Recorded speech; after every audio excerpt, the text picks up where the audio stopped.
So Don, you're gonna hold all sugar down there?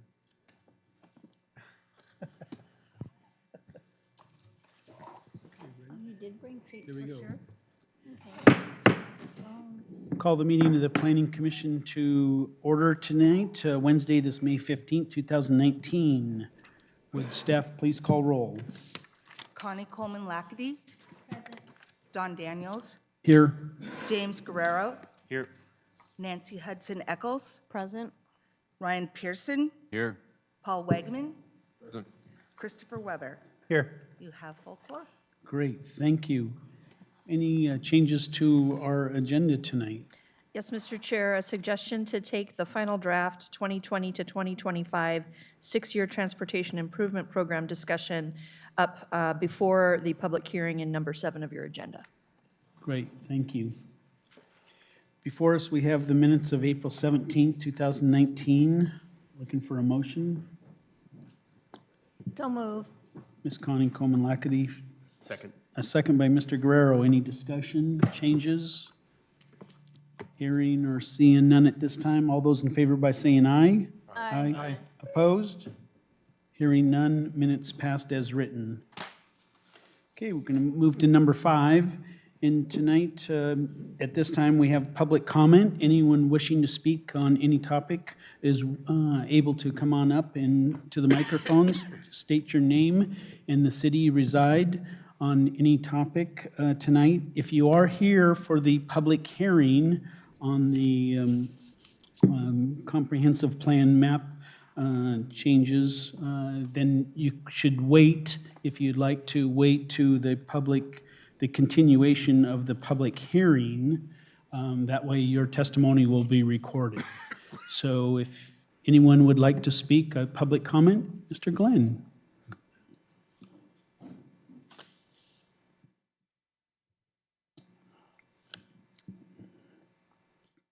Glenn Spaeth, Lakewood. I'd like to speak about the Transportation Improvement Plan. In 2006, the city took 14 feet off the front of my property to widen Stillicum Boulevard and put in sidewalks. As a consequence, I lost 4 mailboxes because they only did the portion up through DeLong's Drive-In. My driveway was left 8 to 10 feet out into the city right-of-way, into the street, and still is.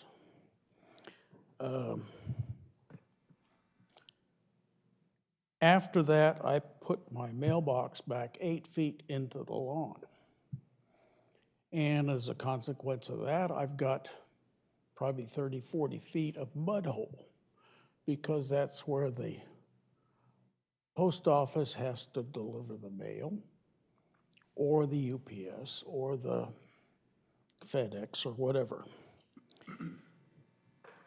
Anyway, even the paper, when it's delivered, it's normally thrown in the mud hole.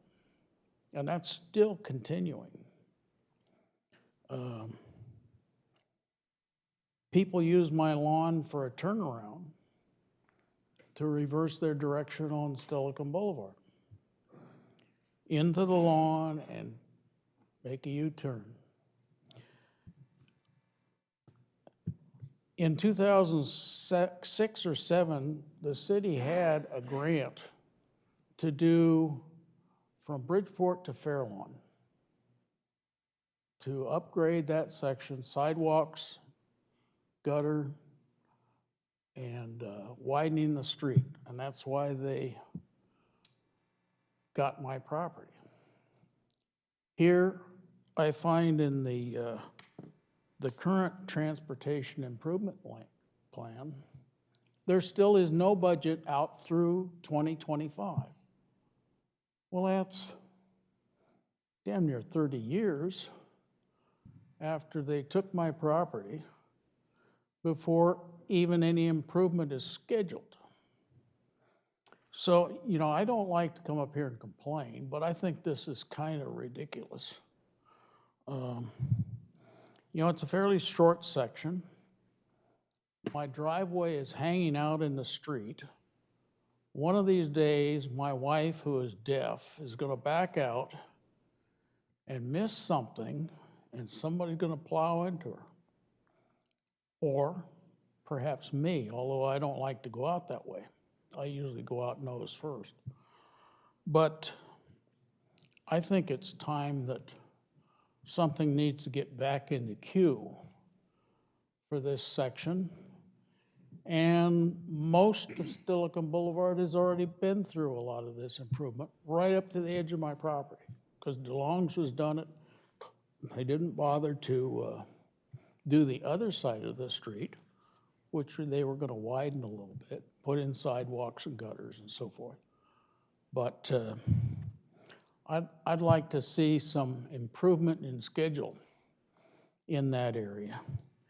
And that's primarily why I came up to talk. So thank you. Thank you for your input. Appreciate it. Anyone else wishing to have come up and speak on any public comment at this time? Going. Okay, we'll close the public comment at this particular time. Thank you. I see there's no unfinished business. And so then we'll move right to the number 8 on the final draft 2020-2025 6-year transportation improvement program by Mr. Weston. Good evening, Mr. Chair, members of the commission. So I'm here this evening to talk about the update to the 2020-2025 6-year transportation improvement program for the city of Lakewood. This, the TIP, as we refer to it is different than the CIP, which is the capital improvement program that's part of the budget. And in the CIP, those are funded projects, where the TIP is a document that reflects the goals of the comprehensive plan and is also used in the future by the council to develop those projects that are funded. So real quick question, it's been a while since I've been up here at the podium. Are you seeing the same thing I'm seeing? If I switch the slide now, do you see that in front of you? Okay, just want to verify that. So in front of you is the schedule for adoption of the TIP this year. Monday night, we were here at study session to go over the update with the council. Tonight, we're here with the Planning Commission. We have a public hearing on May 20th, and then ultimately adoption June 3rd. So by law, each city must adopt and submit their 6-year TIP to the Secretary of Transportation by July 1st. So this will put the city in good position to meet that requirement. There's a number of reasons that we do the TIP. It's also all federal grants, many state grants require that when we put a project in for a grant, that it shows up in either the TIP or the CIP.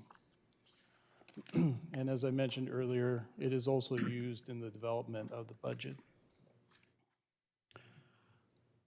So what I wanted to do is, we removed some projects from the TIP. Well, the reason is we've completed them. So the next 2 slides are really to celebrate the city's successes. We got quite a bit constructed in 2018, as well as this year. We have a number of projects that are already ongoing. But you can see in this map, the red projects are capital projects that were completed in 2018, the blue being the chip seal in the Lake City area that we started last year and will be out there this year. So this is our 2019 projects, and we've also put on there in green those projects that are currently under design. So those will transition to construction next year, and they will, the projects in green will still show up in the TIP. So a summary of the changes to the TIP this year. The first step is to align it with the recently adopted budget. So all the projects in the TIP match the budget, they match the dollar amounts, the time value of money, and that is an attachment to your package this evening, the full TIP document.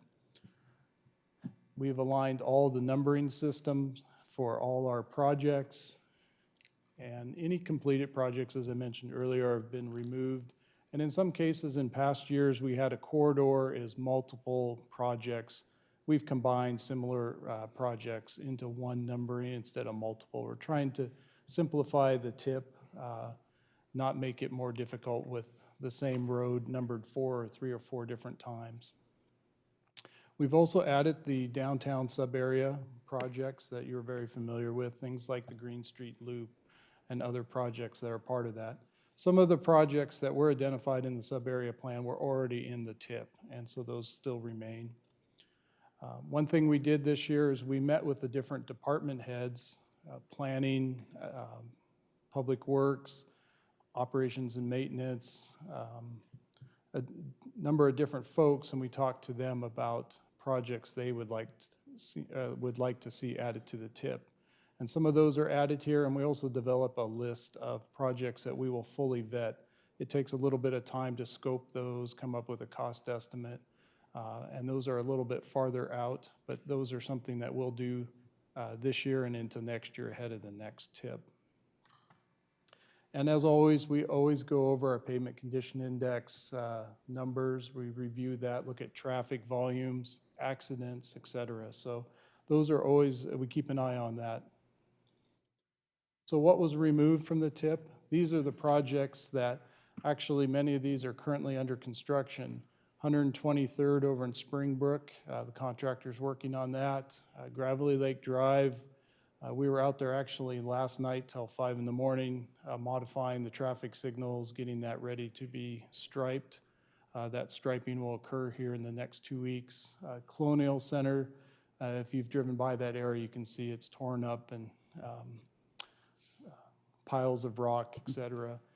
Good things are to come on that project. And then Custer overlay, so that is, if you travel that area from Custer Road still to come, down almost to Bridgeport, that'll start June 3rd. So we will have 2 lanes of traffic open, but that's a well-needed project, yeah. Mr. Wegeman. On this slide, you have total cost and funded.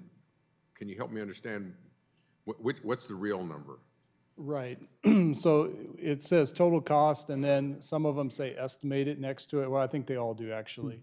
So that's our estimation of cost to complete, the total cost of the project. So we've been more efficient then? Correct. Okay. Exactly. You got it. And we should be. We should put in a little bit more money when we ask for appropriations from the council than, so that you do have some contingency. As an example, Lakewood Drive in 2017 over by the Hobby Lobby, we take that pavement off and it's been settling for years, and we start digging down. We dig down and all of a sudden we find stumps that have been buried, when that road was built, and we end up digging a glory hole to get rid of all that material, put it back correctly, and now we won't have that settling problem in the future, especially when we're putting 6 inches of asphalt, curb gutter, sidewalk, putting that big investment in. So we put a small contingency in those numbers. So sometimes that estimated number could be the other direction. There are times when we have to go back and ask for additional appropriation from council if that project appears to overrun. So, but for these 4 projects here, we did very well on those. And the other thing was we also bid those very early in the year, and we received very good bid prices. So that contributed to it as well. Is there any other questions on the slide before I move on? So this is what a summary of what was added to the tip from last year's tip. So a couple things going on. Woodbrook from, 150th from Woodbrook to city limits out towards Spanaway, that little bit that's the city. The city's been fighting to keep that road patched and in good condition. We're at the point where we need to do a little bit more work to it out there. So that's one of the proposed projects, something that would be appropriate in a future budget. The next one is 146th Street with all the commercial development out there, especially with the sale of Woodbrook Middle School. 146 previously was just a 2-lane road, mostly residential and apartment use to it. But now we have commercial, heavy commercial building going on out there. We need to look at that road a little bit differently. Custer Road from Bridgeport to Lakewood Drive is It's kind of a gap piece there. The pavement is spalled there. We have some patching coming up here shortly to fix that near term, but really we need to look as a complete street to repair that piece of Custer Road. Lake Louise is similar to the 150th piece I mentioned earlier. We need to do a little bit more maintenance to it beyond just simple patching out there. And then you'll see the next three are the downtown sub-area plan projects. So the Green Street Loop, the third from the end, that encompasses both Gravelly, 59th, and then to the north, Mount Tacoma, and to the south, Main Street of that rectangle.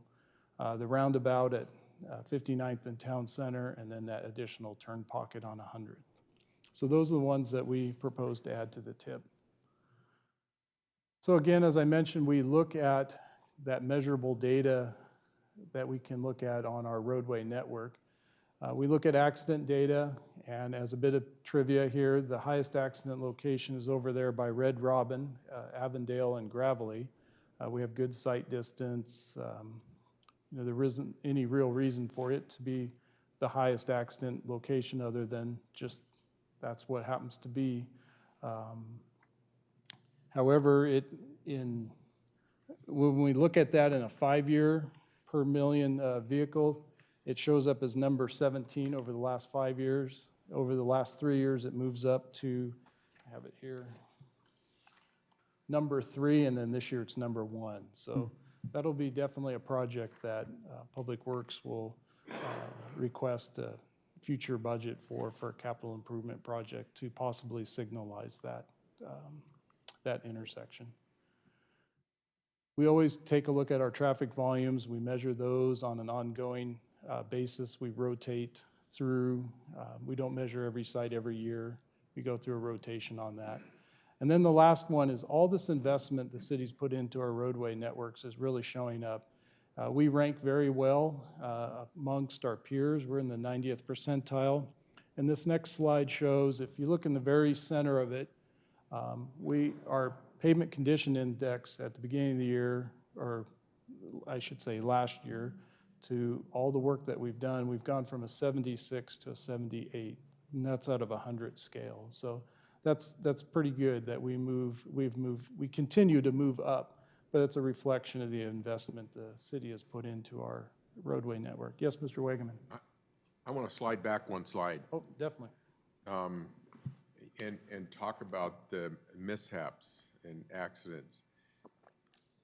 One of the ones we watched before was Interlochen in Washington.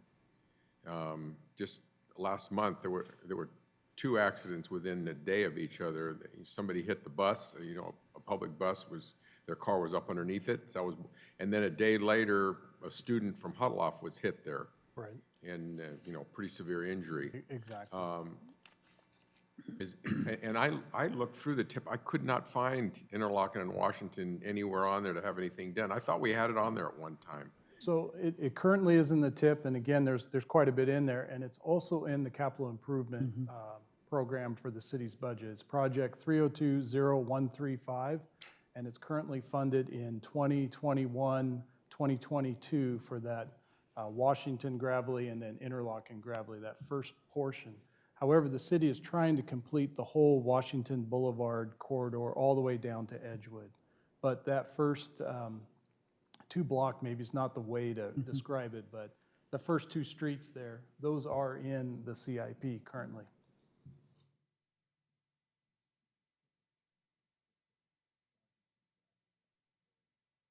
Oh, okay, that's why. It's incorporated inside that project. It's one of those projects that they combine into a single project instead of spreading it out. Okay, all right.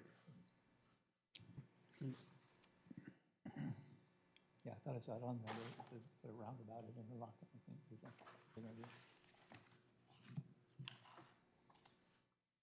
think. Okay, is there any other questions? I'll look up where that project is for you. It's on page 10 of the tip in your attachment. Great, thank you. Mr. Branstad, mentioned that it's included in that Washington. Correct. Yeah. So we appreciate that one is is a funded So project. we are aware that Interlochen is a problem there. I mean, it's just hard for people coming off Interlochen to come out to Washington. That's correct. It's probably one, well, I would say it's by Avondale, it's probably as bad as that, if Right. not worse. Yeah, I'm not prepared to speak on it. I do have the accident data. I can look real quick to see if it shows up.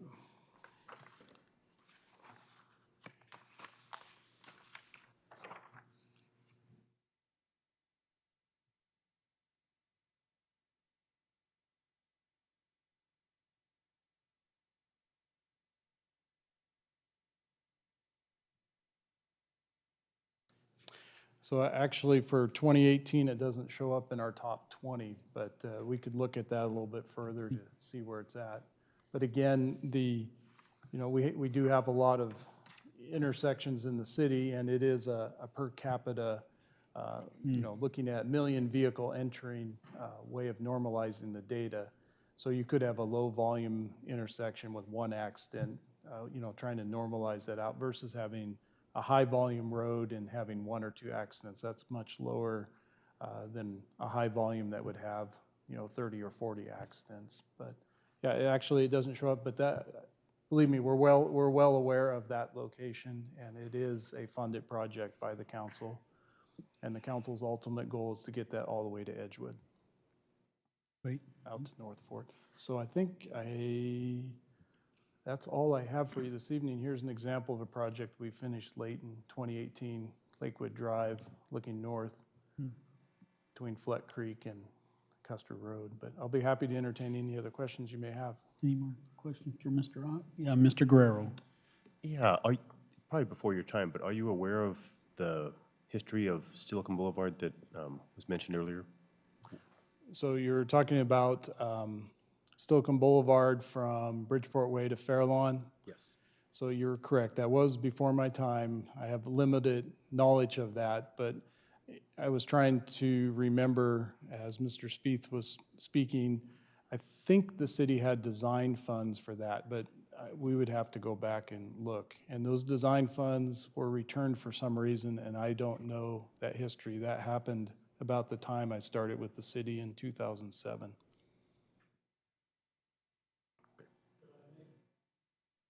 Just 1 minute, Glenn. Yeah, just 1 minute after. We'll see if there's any more questions. Any more questions for Mr. Ott?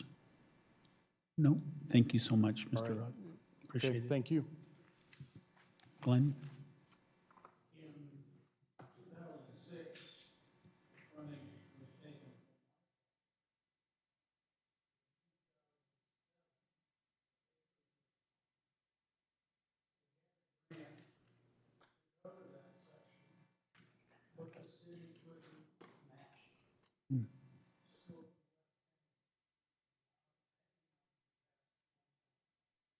Thank you for the clarification. Okay, let's go back to our agenda tonight. Thank you, Mr. Ott. Now we move to number 7, the continuation of the hearing, public hearing on 2019 Comprehensive Plan Amendment docket. And Ms. Tiffany Spear. Just a brief introduction before the public hearings, Mr. Chair.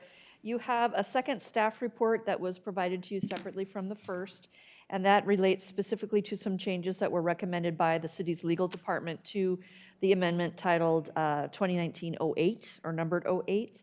And then we've also received several written public comment letters or emails that I wanted to make sure I mentioned on the record. One is related to 2009-02 from Jeff Kraft and others at Kidder Matthews. There was a second one related also to 2019-02 that came from Bob Warfield and some other citizens. There's one related to 2019-07 that came from Miles Sand and Gravel, and that one came early enough to where it's incorporated into your draft this evening. And then I mentioned the one from the legal department, which is also incorporated into 2009-08. Other than that, the rest of the amendments are in your packet, and I can answer any questions or just proceed to hearing. Any questions from Ms. Spear at this time? No. Thank you. Okay, we're going to open continuance the public hearing, like we mentioned. I will make a couple of announcements if I would. We're going to go through this at 01, 02, 03, 04, 05 to keep it simplified. So I do have some list of individuals here that have signed up, but it will just make it easier for the fellow commissioners as well to keep their notes and comments in order if we could do that. So on the continuance of the 2019 Comprehensive Plan Amendment document on this public hearing, we'll start off with the CPA 2019-01, the telecom map amendment. Anyone here tonight wishing to speak on the telecom 2019-01? 01, seeing or hearing none, we'll move on. So we'll move on to the CPA 2019-02, the Bridgeport project. Yes, so come on up if you wish to speak at this particular time. You can just state your name and the city you reside. Please keep your, try to keep your comments to at least 3 minutes or less if you could. We appreciate you coming tonight. I am Kathy Hargrave. I am with Sitz and Hill Engineers. We are at 4815 Center Street in Tacoma, Washington. I represent the Nielsen's as the agent. And I'd like to talk just a little bit about our proposal, which was to change the zoning on the parcels that Nielsen owns adjacent to Bridgeport from industrial 2 to C2. And that was our proposal. And we started the process about 2.5 years ago. We needed to make the lots legal lots. So they went through the boundary line adjustment process and got that all approved before we could even enter into the process for consideration for a zoning change. So very intentionally, the Nielsen family has been pursuing this project even before you were aware of it, so that we could have everything in line for this comp plan change and zoning plan change. We went after the C2 because our stated uses are permitted outright within that C2 zone. And it requires an administrative use permit to go after those stated uses in the NC2 zone. Also, the Nielsen family has intentions of owning and operating their industrial operations behind these properties well into the future. And even though they also intend to control these properties, sometimes things happen, things change. We don't really want these properties zoned NC2 because we don't want to have a potential in the future, should they need to be liquidated, for a residential use to back right up against those industrial uses. Just really don't want to set that up for friction or future failure. So,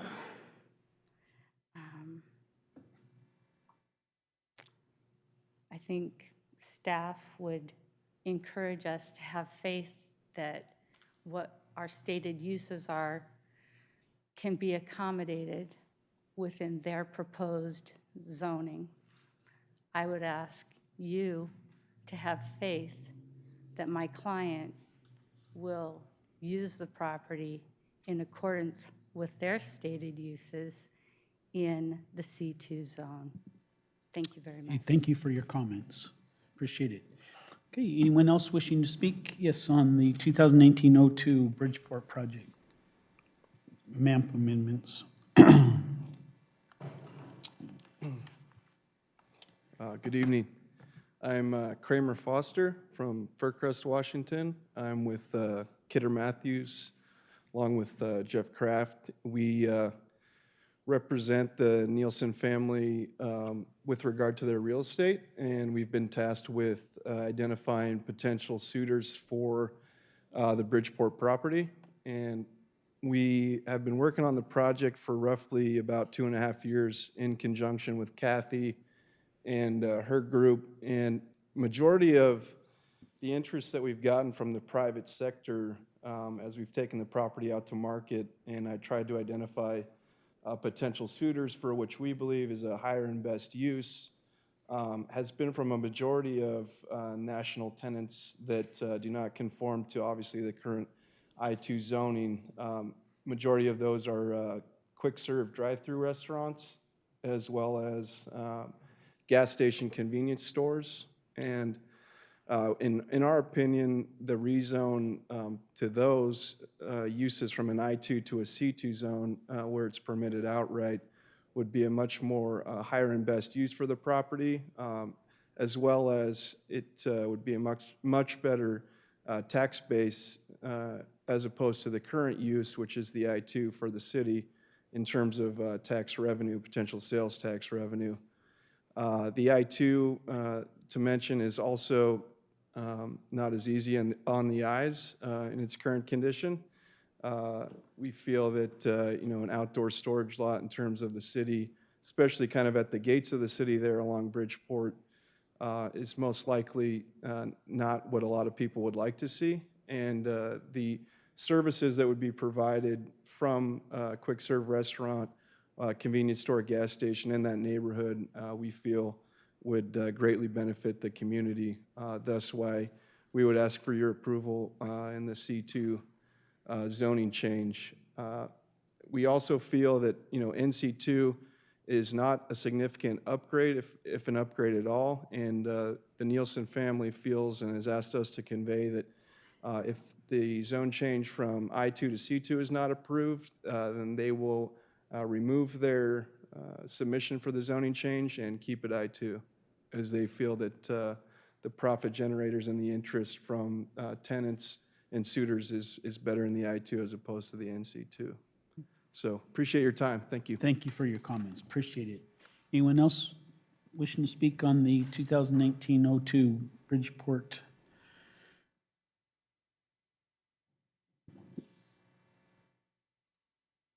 Good evening, Mr. Chairman, members of the commission. Thank you for the time. My name is Jeff Kraft. I'm also with Kidder Matthews and representing the ownership group of the current parcels there. I won't reiterate so much what has just been said. I think they did a good job. Basically, we would really like to see that C2, and the main reasons, there's, as you can see in the difference between zoning, I think the staff did a good job in putting together the reasoning for that. But the NC2 versus the C2, there's quite a huge difference in the two. Mr. Foster did a good job explaining what the C2 is, which basically represents what the demand is currently. And that's demand from the commercial markets, that's demand from the current ownership. And in addition to that, we contacted the folks at Walmart, the local folks, managers, and they would like to see that as well. They would like to see, we've asked them flat out, what is missing? What would best help your customers here? And they said anything food-related, restaurant, beverage, and they'd love to see a nice coffee place out there, was their comments. So from a demand standpoint, we think the C2 best fits that. The NC2, on the other hand, as Mr. Foster and Kathy represented, is more of a residential component, single-family, multifamily, assisted living, nursing home. Most of those developments these days, with the cost of construction, you need to go vertical. And I know the staff did a good job in saying, well, that's what is represented across the street, and that is accurate. But from a commercial development standpoint, the current owners, as was mentioned, want to own this long into the future. It's been a family property for, as we put in the packet, for over half a century, and to continue to want to pass that on to their children. They have no intention of developing a multifamily, nor do they know how, nor do they want to partner with anyone. They just want to keep it within the family, which is more representative of most of the options in the C2 zoning arena. So in addition to that, what's also mentioned, there is some blighted sightlines. And in the packet that we submitted to Ms. Spear, it clearly shows, it's a commercial storage of cement blocks, and there's trucks back there and loud noises. I don't think that would be real conducive to, residential type dwellings. So for that reason, we would like the C2 zoning, commercial demand, neighborhood demand, and ownership demand. That's really all I have. Thank you for your time. Thank you for your comments, appreciate it. Anyone else wishing to speak on the comprehensive plan 2018-02, the Bridgeport? Seeing or hearing none, we'll move to 2019-03, the Woodbrook project. Yes, sir.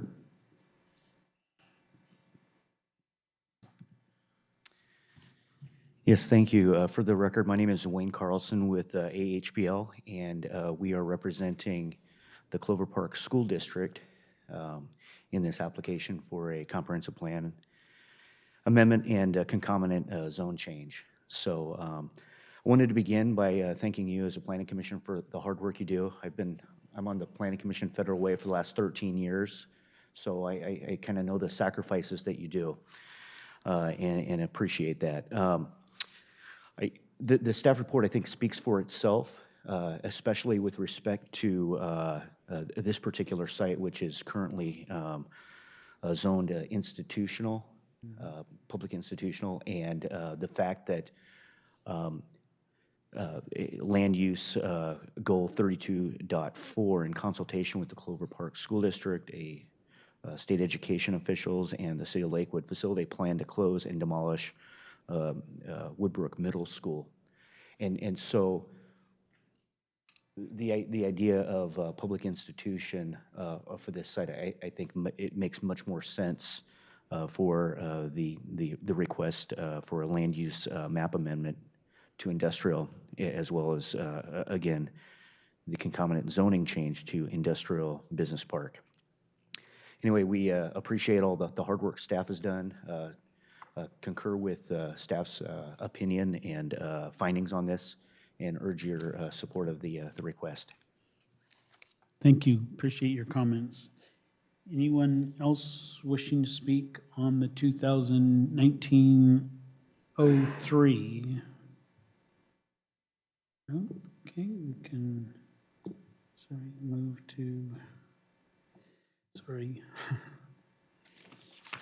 and we're going to move to 2019-04. And I'm sorry, let me just get back to my agenda. Anyone wishing? 04 on the Wards Lake projects. 2018-04, Ward Lake. Okay. We'll move on to the 2019-05 Springbrook Park. Springbrook Park. Hearing or seeing none. And 2019-06, that's a map amendment as well for Springbrook Neighborhood. Springbrook Neighborhood. Hearing or seeing none. 2019-07, a map and text amendment for the military districts. Go ahead, Mr. Guerrero. So for that, 2000 of the 2000, I'm sorry, 19-06, is that the Springbrook neighborhood? not that one, not that one. Okay, So, the military? yes. Okay, 2019-07, the map and text amendment military district. Right, so I have working on a project that's affected by that property, so I'll recuse myself from the board this Okay, time. all right.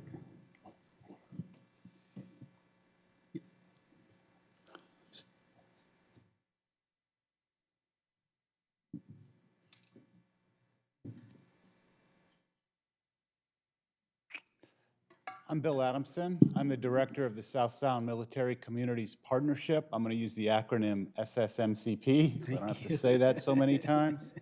But pretty relevant to today's discussion is that Joint Base Lewis McChord has authorized me to be their representative tonight, and I will also be representing SSMCP. JBLM is a party to all SSMCP agreements and activities. SSMCP members fully support Lakewood's effort to update its comprehensive plan. My comments tonight specifically address Air Corridor 1, Air Corridor 2, and the clear zone. This was depicted in a staff memo to the Planning Commission on page 14 and pages 55 through 68 in comp plan updates specific to military zoning districts. Lakewood's proposed 2019 comprehensive plan revisions are one step in a series of actions recommended by SSMCP following development of a memorandum of agreement for implementation of the JBLM McChord North Clear Zone Action Plan and implementation program, which was completed in May 2017.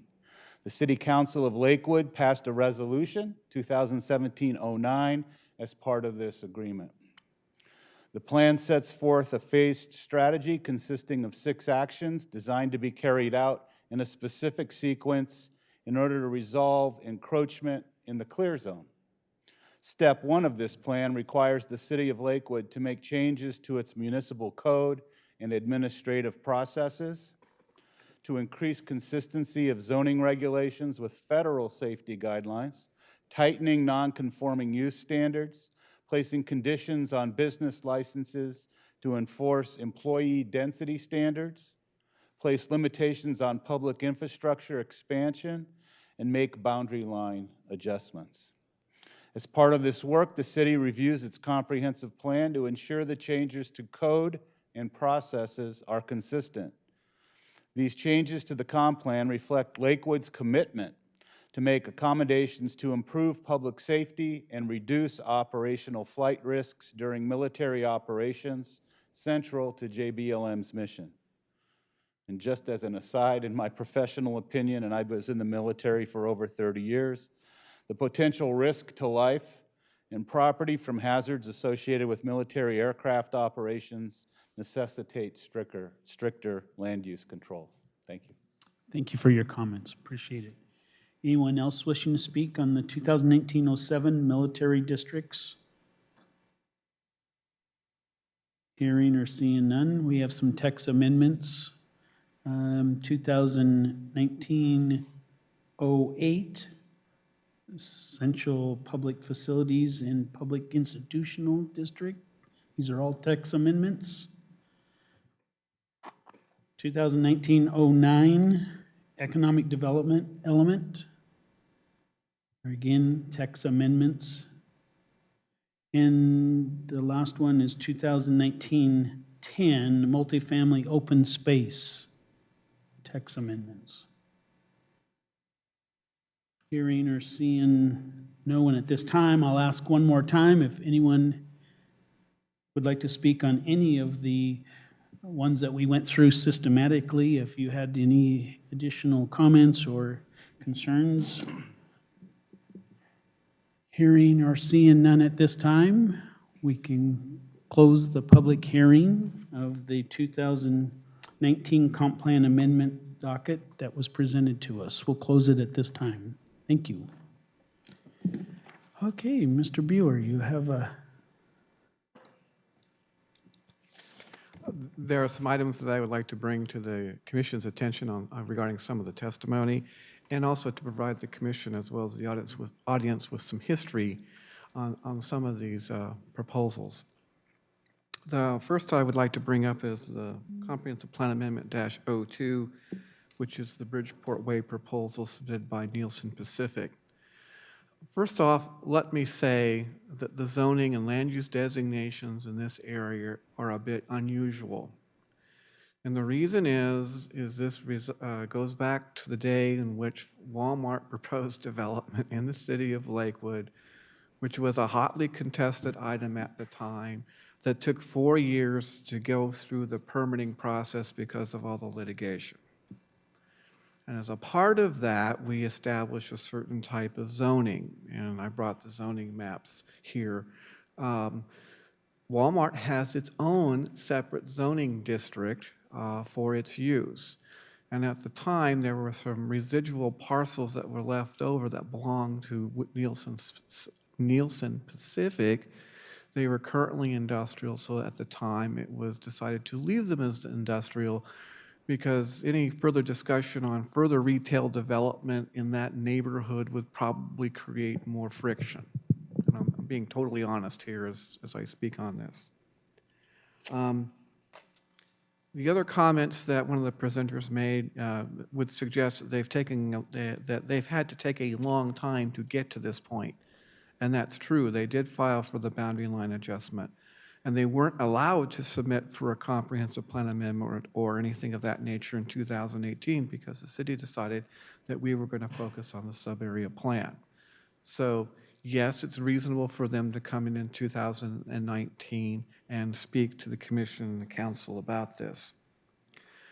One of the things that we get involved in quite a bit at the planning level are competing interests and issues over density. And we look at that very, very carefully. If you're proposing to change zoning, in some regards, we're more apt to want to approve it if it's mixed use and allows for residential density over something that does not. Currently, the C2 zone does not allow for any residential density. And the only places that we have C2, for the most part, are along South Tacoma Way. And there's a few sections of 111th and I think on south of Bridgeport Way that have that zoning district. But it was built very specifically for certain types of uses. So if we're talking about expanding it into another area, it's of some concern because what's that going to look like into the future? I also recognize the comments from the presenters on this one that NC2 doesn't always make the most sense here because you have heavy industrial uses to the east and to the south. And why would you wish to incorporate NC2 zoning at this site? So there is some reasonableness there. The other point that I would bring up is that one of the things that we study quite regularly is the amount of strip commercial retail development. We have a lot of it in Lakewood, and it's a leftover from unincorporation. Much of it is underutilized, and we have a lot of old tired buildings. And here's a proposal that adds more commercial retail, more strip commercial development potentially along Bridgeport Way, particularly near the entrance to the city. Is this something that we want to do? And we have discussed doing future corridor plans internally, but we've not had the opportunity to broach that subject either with the commission or city council to take a look at what would be a more appropriate use along some of these streets. And particularly what comes to mind is Steilacoom Boulevard, basically from Lakewood Drive all the way down to past Bridgeport Way, where you have all these old buildings that have been converted into a variety of different commercial uses. There are other locations, but that's what comes to mind. Now, the other thing that the presenters are not aware of, and it's something that you will be working on here soon, is the revisions to 18A, where we're going through and taking a look at all the use tables and all the permitting requirements and AUPs, administrative use permits versus conditional use permits versus allowable uses in certain zones. Some of what's been presented this evening may change. And some of the things that are required coming out as use permits or AUPs now, my direction has been to try to bring things forward where we have more uses permitted by right via performance standards versus conditional use permits or administrative use permits. So those are some of the things that we're working on. I want to make sure that the commission is aware of that information. I can also understand very well why NC2 may not work here. But at the same time, I'm a little cautious right now with the buildable lands report that's pending this year and next. and some of the stuff that's coming through the Puget Sound Regional Council at the moment. So, information to pass on. The other one that I would like to talk about very briefly is the Springbrook neighborhood proposal. We didn't provide for a recommendation on that one, but we gave you 4 options. And you'll need to talk about what to do there. One option is to do nothing. Another option is to lower residential density. A third option is to allow for industrial development, makes a lot of uses non-conforming. And a fourth option is to expand open space uses, but as well as to amend the open space text of the zoning code. I'm not sure that's the best option, but we gave you 4. The other piece that I would also mention to you is in our work on this, we've come to the conclusion that the floodplain zone regulations that are currently in place may not be properly applied to this section of the Springbrook neighborhood. We're in the process of doing a LOMR and asking the federal government to investigate the current floodplain and floodway regulations in this area. My initial thought, and that of the Public Works Director, is that it may be overstated and that the sections that are currently allocated as such, if the LOMR report comes out in the way we're anticipating it, those uses go away, and then all of a sudden these properties are not subject to any of the requirements. So that process is going to take about a year. And so I'm sort of leaning towards option 1, if that's what you decide to do, is leave things alone for now. But upon completion of the LOMR report, come back and look at changing the underlying land uses. So those are some of the comments that I have about these amendments. Does Tiffany have any other things? Does the commission have questions of us? So, yes, we'll kind of go through this the same kind of way if we could. To any fellow commissioners have any comments or any questions to staff on the 2019-01, the telecom? No questions at this time on the 01. How about on the 02, the Bridgeport project? Mr. Weber. Yeah, I just wanted to clarify and make sure I understand. So right now, those properties are I-2, and you want a C2 zoning for those, which would be a benefit to you. So under the current standing, you can't do anything more than basically what it is now, a storage yard. Industrial. Industrial. But, yeah. But if you got a C2 status, you could potentially, the Nielsen family could potentially, I would assume, lease that land to like a McDonald's to build a restaurant there in that piece of property. So it would provide a better income on that piece of property. And probably look a little better, like you said. So, okay, I just wanted to make sure I understood that's what you were going in. Okay. Mr. Weber, you have a question on 02? Do you have a question? Okay. Mr. Guerrero. Full disclosure, I have had conversations with Kathy Hargrave and Jeff Kraft about the project. I'm not a consultant on it, though. So if we find that we would be in support of not going to C2 but going to NC2, would the city then honor the owner's request to rescind the application and not change the zoning, or are they kind of committed? Does the zoning have to change if, okay. The zoning does not need to change, and as was stated in the verbal testimony and you received in writing, the intent from the property owners is if the Planning Commission were to decide to continue recommending NC2, then they would just remove that, or we, would remove that application, and it would go forward to the council without it. Gotcha, okay. So I have comments about this. Are we talking about that now, or is it just questions? Yeah, okay. no. So this is kind of an interesting one. The way I interpret the city's intent is that we don't want to get spot zoning, and that would kind of follow the definition of spot zoning. We have NC2 across the street, C2, and then industrial zoning on the other side, so you kind of got this range of things.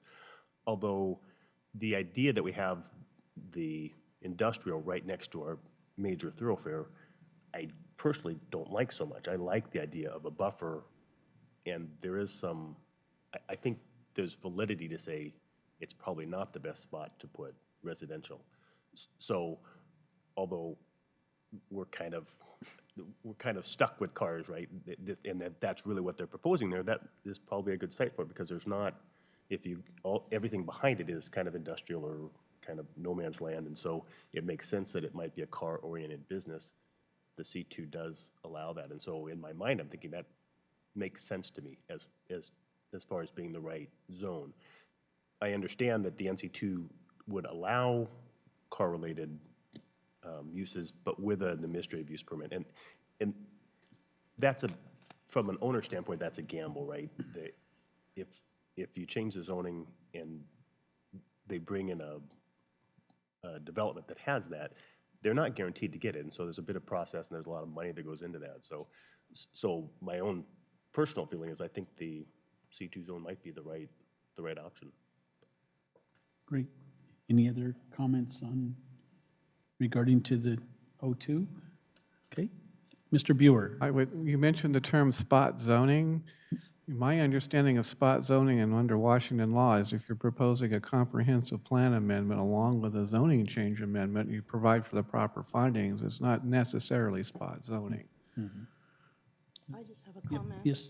I Ms. agree. Eccles. I don't think that residential homes, residential apartments would go well there. I think we'd have a hard time getting them sold if you built them.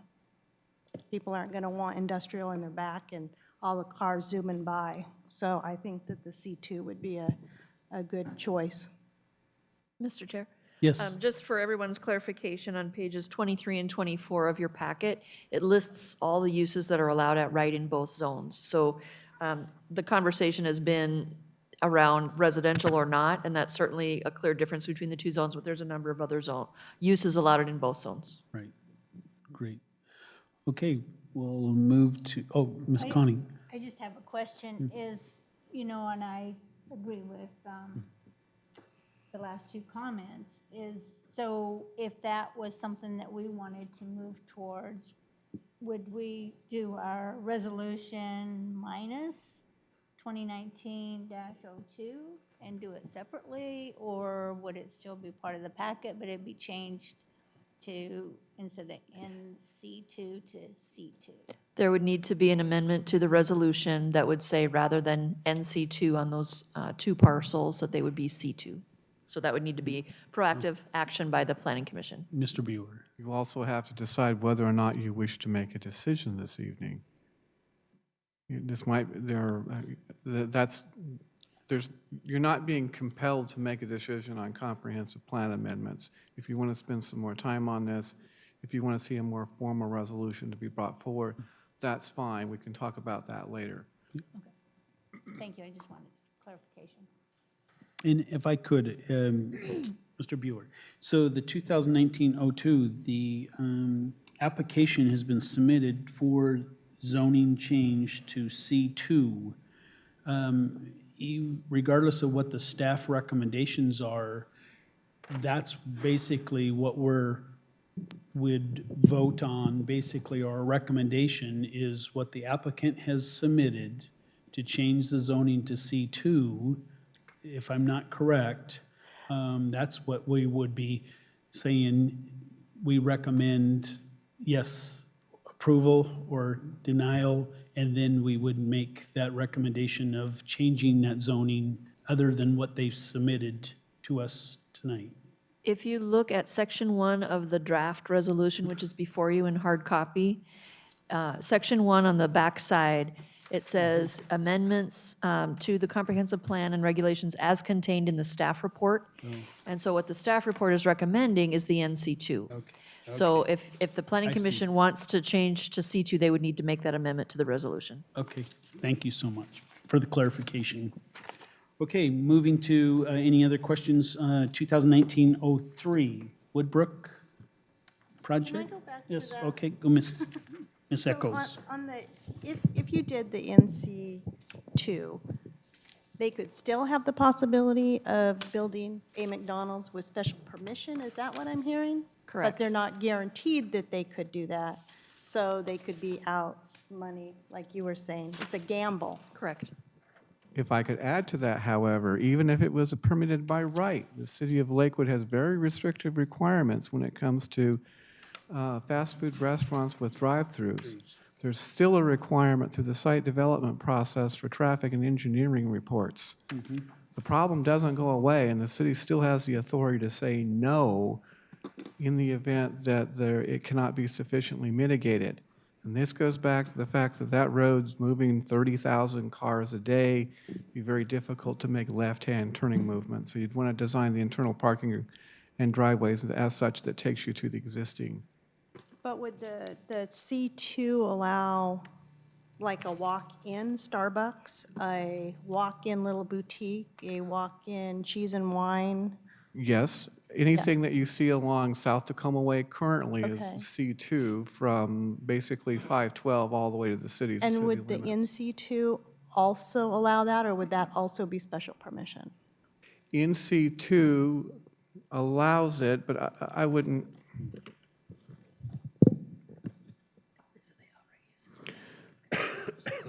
It's going to be an administrative use permit. The other thing you need to be careful of, and this is important, is that under the C2 zoning, that's where we have placed Group 5 type uses, which is where you get into special commitment facilities. They're an essential public facility, so we had to find a place for it. We purposely moved it away from residential neighborhoods and placed it on very high traffic areas. And that's why C2 is where it's at along South Tacoma Way. If you go and place this, if you allow C2 zoning, you are potentially allowing for a type 5 group home at some future date. And that's not guaranteed, but I'm making sure that you're aware of the underlying issues here. I'm not trying to shoot you down. I just want to make sure you're provided information. I understand. Okay, well, and let's go back to the, sorry, because all these questions. We'll go back to the 03, Woodbrook. Mr. White, no questions? Woodbrook? And number 4, the Wards Lake. I did have a question. Okay, number 5, Springbrook. I do have a question, if I could, staff. Springbrook, it mentioned that there's 3 parcels in the comments of, letter F and G. It said the city has purchased those parcels, those 3 parcels. Is that correct? The city has purchased 2 of the parcels. 2. Okay, that's, yep, no problem. I just wanted to clarify that because it led me up to my next question is the G said no ownership living there. That's an error. Okay. that's Mr., without- you So, took testimony from Brady Lewin. yes, He's the person who owns that middle parcel and lives on site. okay, that was my question. I wanted to clarify on that. That will help me answer that. Okay. Any other questions then on the 05 Springbrook? 06 Springbrook neighborhood? And that was the Mr. Guerrero, no, that was the, is that what you recused yourself from? 7. 7, okay. So, no, number 6. Okay, number 7. Only question I have, in the public comments, he didn't have any issues with anything we were doing there, right? On the 07? Yes. He spoke to that, No, right? Mr. Adamson? Mr. Adamson was completely in support Yes. of amendment number 7. That's what I was assuming he was saying. Okay, there were a lot of words there, and I'm going, okay. A lot of abbreviations. He's already left us tonight. Yes, Mr. Brandstetter. I just had one question as regards to 07, procedurally. And it relates to Mr. Guerrero. The draft memorandum for the commission's consideration is 1, and so it includes the recommendation for 07. Yes, with the. So, and so, the issue is, do we need a separate resolution regarding 07 in order for Mr. Guerrero to vote on a resolution that involves all the others?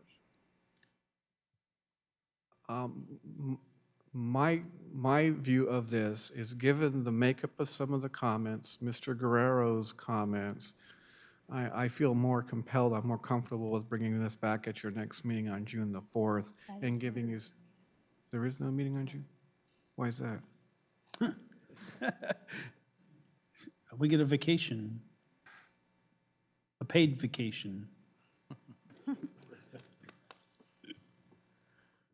We're also working on 18A, which we need to bring back to you. So we're busy.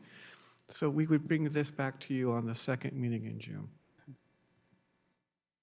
All right. And I'm comfortable with doing that. So you didn't answer Mr. Brandstedter's? Yeah, the question is, does there need to be a separate resolution for 07 so that Mr. Guerrero can vote on a resolution that involves all the others? Because if it's included in the resolution that's up for a vote, he would need to recuse himself. Yes. So we could draft that second Yes. resolution at a later date. Okay. Yes. That'll be great. So Thank you you. would not be taking action this evening. Yes, thank you. So, Oh, go ahead, so Mr. since we're going to delay this now till end of June, how does that impact what's going on out here? With whom? Well, I mean, you have people coming in and making public comments as, hey, they would like to see it one way or another.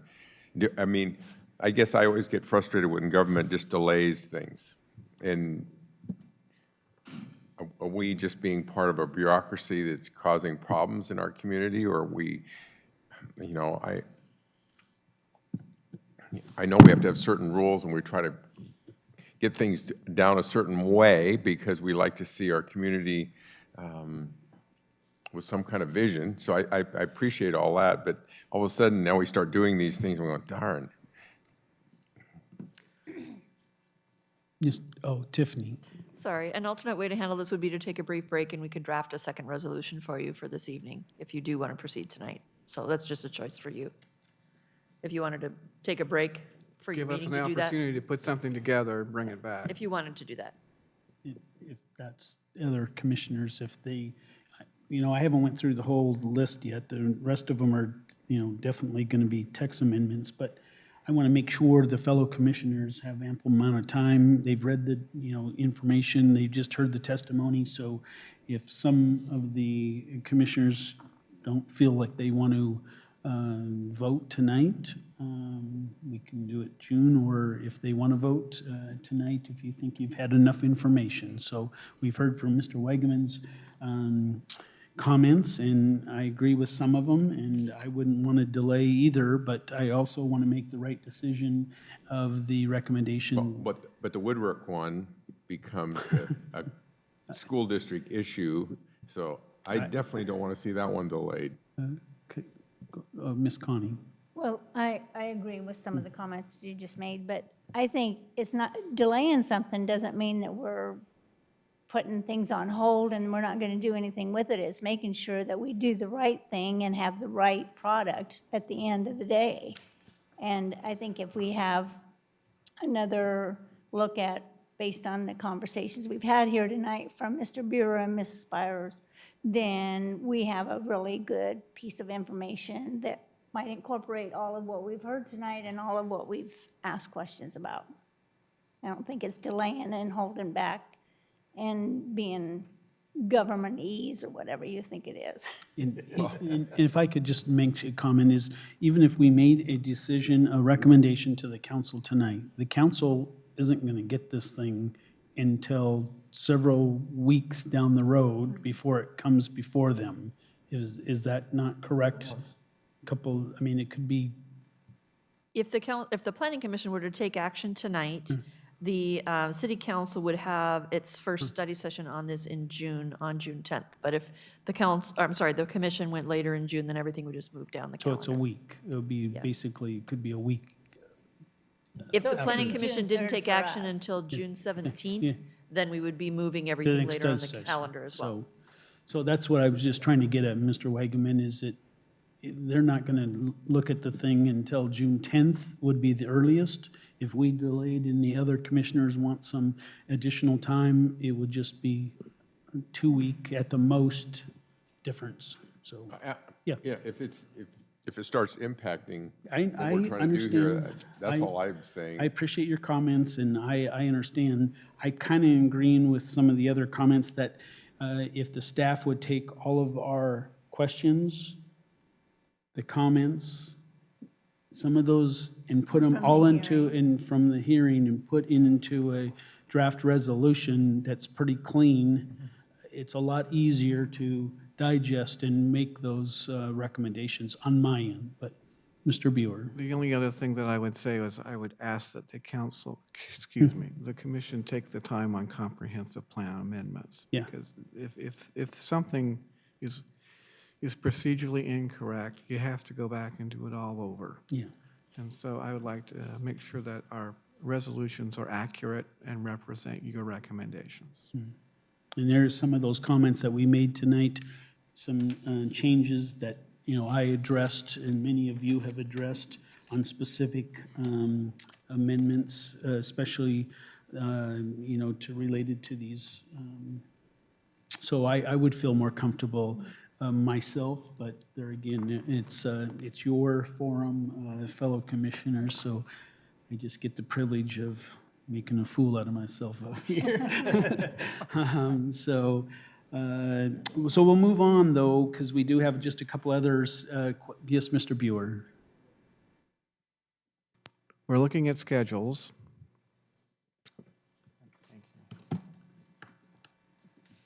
We could bring this back on June the 5th, and this would be the only item that we would discuss. And then we would move forward with the 18A on June the 19th. Yeah. Ms. Eccles. I will be out of town. Anyone else have a conflict? I'm out of town that day also. So we have 1, 2. So Ryan, 1, 2, 3, 4. 1, 2, 3, 4, 5. I'd have to make sure everyone else is. Ooh, I may have, I guess I have to pull out of, we have graduation. Yeah. That's graduation the 5th. Okay, so we kind of eliminated that process, right? Or we can turn it around. Well, Okay. Yeah, I come back the 5th. Okay. So I guess it's the consensus then for make sure we have a quorum, make sure we don't delay it any longer. We'd have to move it to that the 19th. Okay? So I want to finish up, though, just, we're not quite, we went to the 07, the 08. Any text amendments, any comments, questions? Yes, Mr. Guerrero on 08? I'm sorry, I'm not sure if I got the right one. Okay, that's the essential public facilities. Yes. okay. So on 81 of our packet, item G talks about when a facility is not in use for 6 months, basically it needs to be torn down, but the language made me curious if it changed the zoning, if a facility is not used for more than 6 months at a time. It might. Yeah. So it says, discontinuance of public, institutional, and/or essential public facilities civic use. When a public, institutional, and/or essential public facility civic use has been discontinued for a period of 6 months or 6 or more months, the use of the land and/or structure shall be considered discontinued. I guess my question was, so say you have a facility that's discontinued for a year, it still stays that zoning, right? That doesn't change the zoning, it's just that you're saying don't leave your old building standing if they're junk, get rid of them, more or less? Give me just a moment. Okay. Was that page 81? 81. Mr. Guerrero, that is not an anticipated zoning change that automatically occurs. The land use zone and designation would remain the same. The standing building, use of that building is what that's referring to. The issue that's not addressed in our current public institutional zone is existing public institutional buildings that stay up for long periods of time and then go into periods of disuse. The city has been very clear about the fact that when buildings in that category are discontinued, they are to be removed. That has been the standing practice. That is exactly what the Clover Park School District has done on numerous occasions. And we wanted to make sure that we kind of close the loop on that and indicate to other public institutional uses that you do not get to keep abandoned buildings up for long periods of time. You have to decide what it is that you want to do, or you can talk to us about adaptive reuse. Gotcha. Thank you. Okay, now, how about 2019-09 economic development element, text amendments? And number 10 is a multifamily open space. Whoop, back, is Yeah. number 10 or open space? Open space, yeah. Okay, So- Mr. so, Guerrero. This one is a change to a multifamily dwelling. There's a requirement for, you have so much open space per unit, basically. Currently, it's 30, I think that's correct, what I'm seeing here, and the proposal is to raise it to 100. So a thought on that is, I'm not sure it should be applied across the board. So for example, we have a proposal that we might build a glorious park out here. If that came to fruition and we have multifamily, retail on the first floor because we have to, and then multifamily above it, those multifamily, each unit has to have 100 square feet of open space on that property related to their site.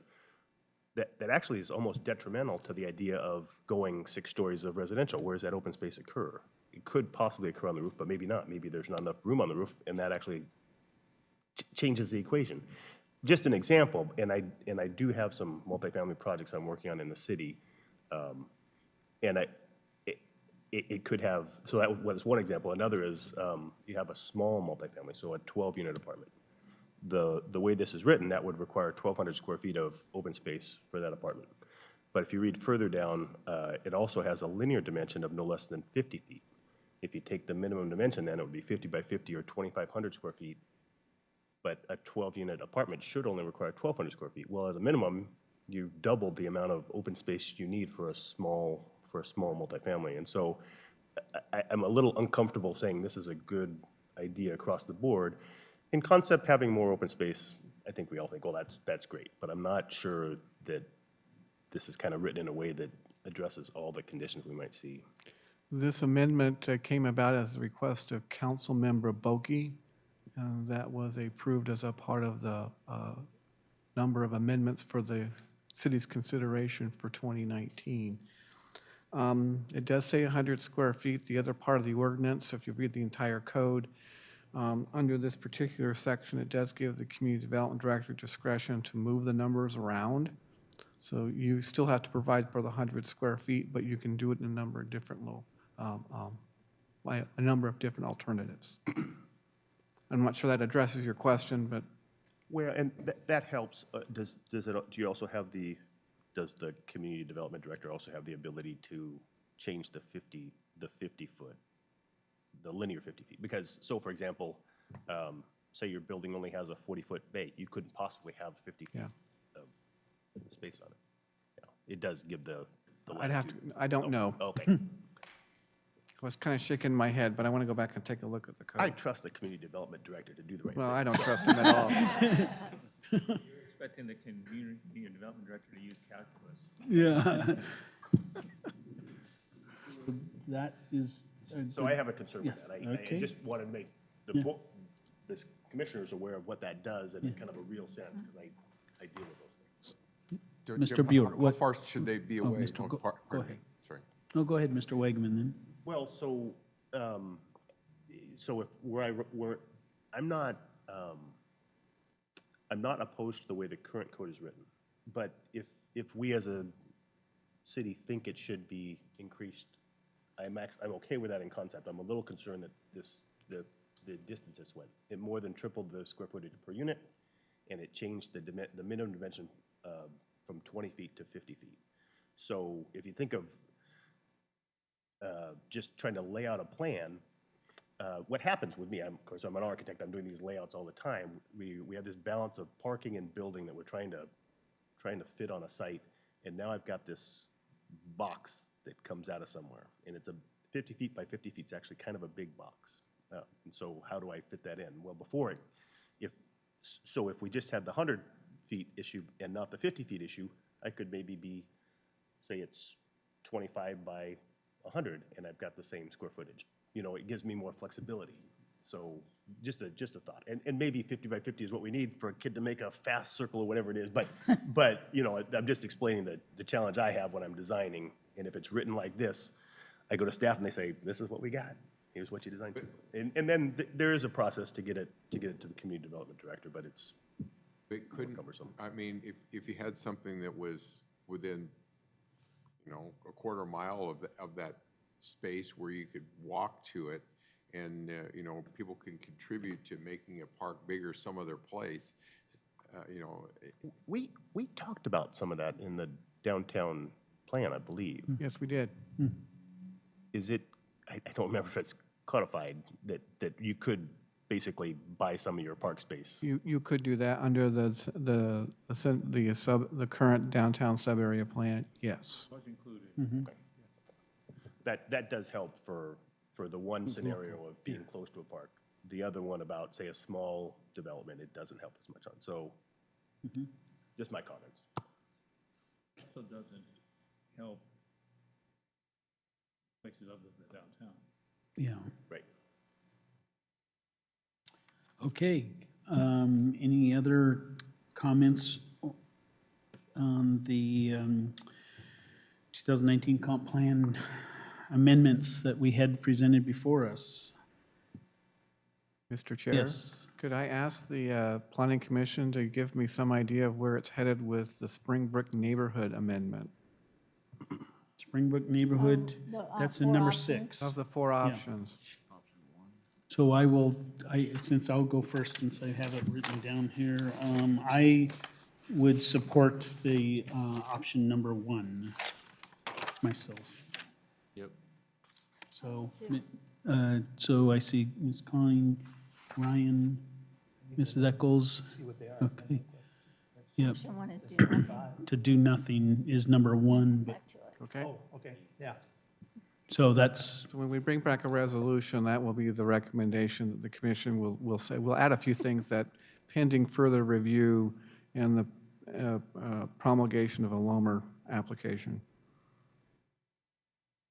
okay.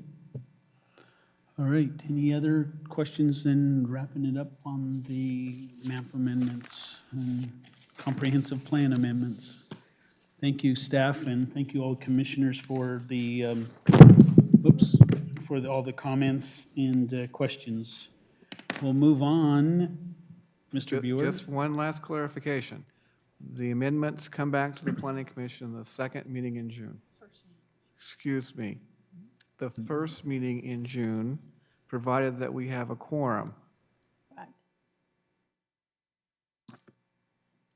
Okay, Well, right now, we have a possible. well, we only have 4. Yeah. 1, 2, 3, 4. Which 4 again, please? It would be Mr. Weber, Ms. Connie, myself, and Ryan. Okay, The other have conflicts. okay. So, I could miss one of the, I'll go to one graduation and just miss the other one. I'm not speaking at either one. okay.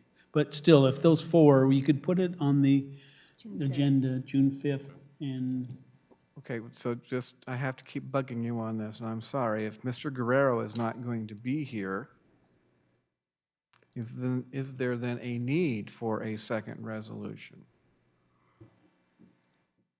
no, All right, I wouldn't say so. all right. Okay, thank you. All right, so that's settled. Okay, so now we can move on to number 9, report from Mr. Branstetter. Thank you for all your comments.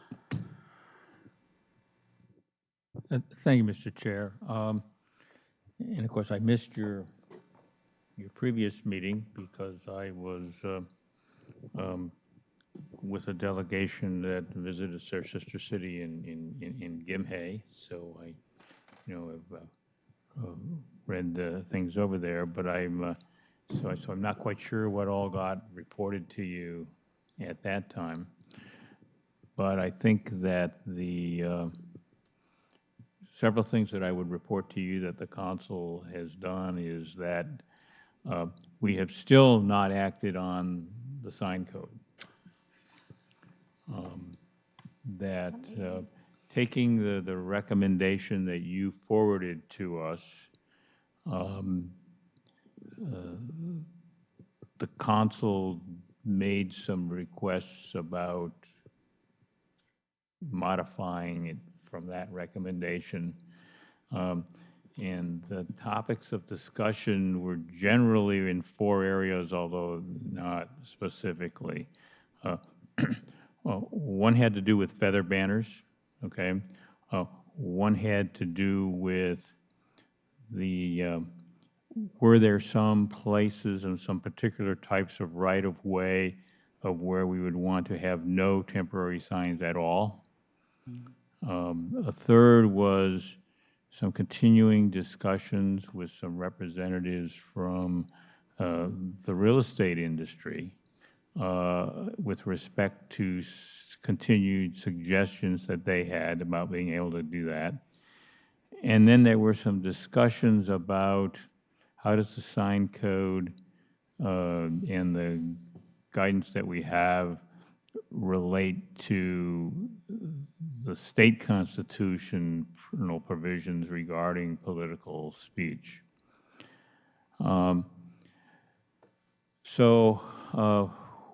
We've talked about it a number of times, and that my understanding is that it is essentially back with the planning staff and the legal staff of the city looking to come back to give us some feedback on our thoughts and of things that we might do.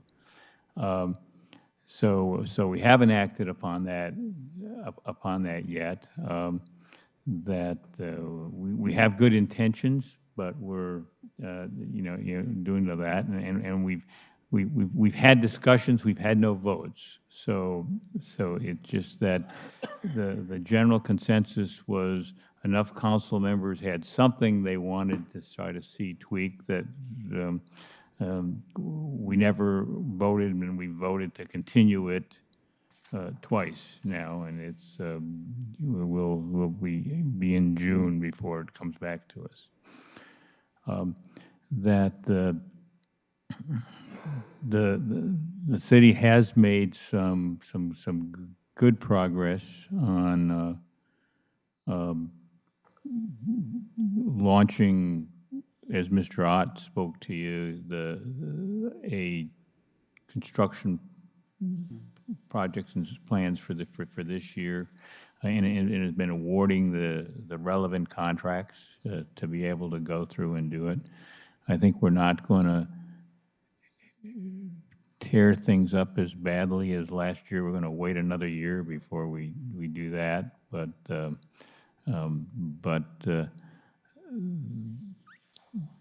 the 2020 construction and the 2021 construction and 2022 construction, the city did go forward and sell $8 million worth of bonds.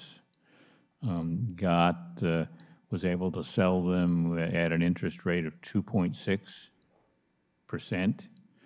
And we have banked that money, and for some of the major projects, particularly ones of where we're combining a number of segments to do them all at the same time, that include Onyx Drive in Oak Brook, some things on Veterans Drive, some pieces of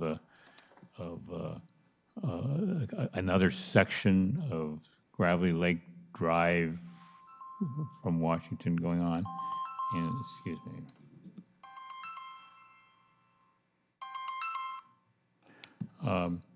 and